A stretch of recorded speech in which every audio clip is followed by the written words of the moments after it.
Kolay gelsin.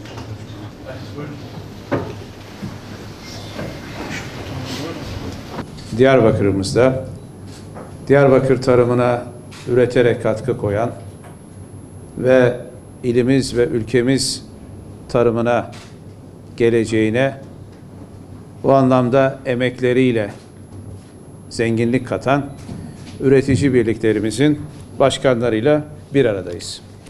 Özellikle tarımsal alanda üretici birlikleri bizim için çok değerli. Emeğini katan, alnının terini akıtan, bununla geçimini sağlayan ama aynı zamanda bu ülkenin gelişmesine, kalkınmasına, gıda ürünlerinin temin edilmesinde ve neslin devam etmesine bu anlamda olmazsa olmaz emek koyan birliklerimiz. Tarımın stratejik bir sektör olarak hem ilimiz, hem ülkemiz, hem de dünyanın gündeminde olduğu açık. Tarımsal üretim anlamında da Türkiye'de Diyarbakır'ımızın çok önemli bir üretim merkezi olduğu bilinmekte. Bugün itibariyle Diyarbakır, tarımsal üretim anlamında bir anlamda Türkiye'yi besleyen, üretimiyle Türkiye'nin tarımsal üretimine çok büyük katkı koyan bir ilimiz. Bugün itibarıyla Diyarbakır'da toplam 7,3 milyar Türk liralık bitkisel ve hayvansal üretim toplamı bir üretim ve gelir elde edilmekte. Bunun 2,9 milyarı bitkisel, 4,4 milyarı da hayvansal üretim dediğimiz burada bulunan birlik başkanlarımızın temsil ettiği üretim toplamı.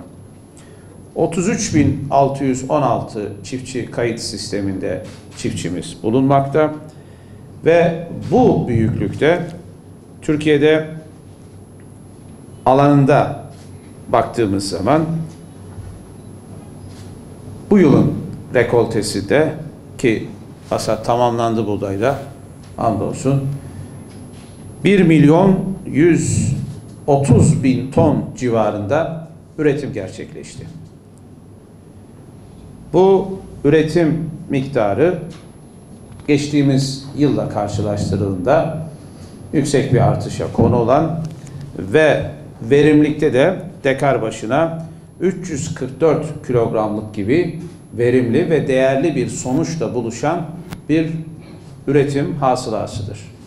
Bu noktada üretimin bu boyuta gelmesinde emeğini katan çiftçilerimiz, birliklerimiz, ziraat odalarımızın yanında şüphesiz il müdürlüğümüz, bütün bakanlık kurum kuruluşlarımız, süne dahil bütün zararlarla mücadelemizde ortaya koyan çok büyük bir başarımız olduğunu ifade etmek istiyorum. Yine bu yıl pamukta 427.000 dekarlık bir alanda 217.221 tonluk bir inşallah ürün bekliyoruz.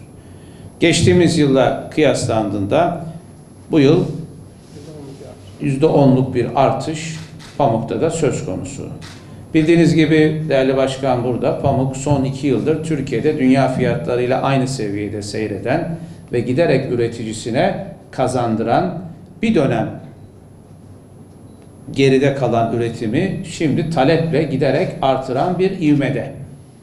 Şüphesiz biraz sonra paylaşacağımız Diyarbakır gelecek perspektifinde pamuk ve pamuğa dayalı üretim çok daha öne çıkacak.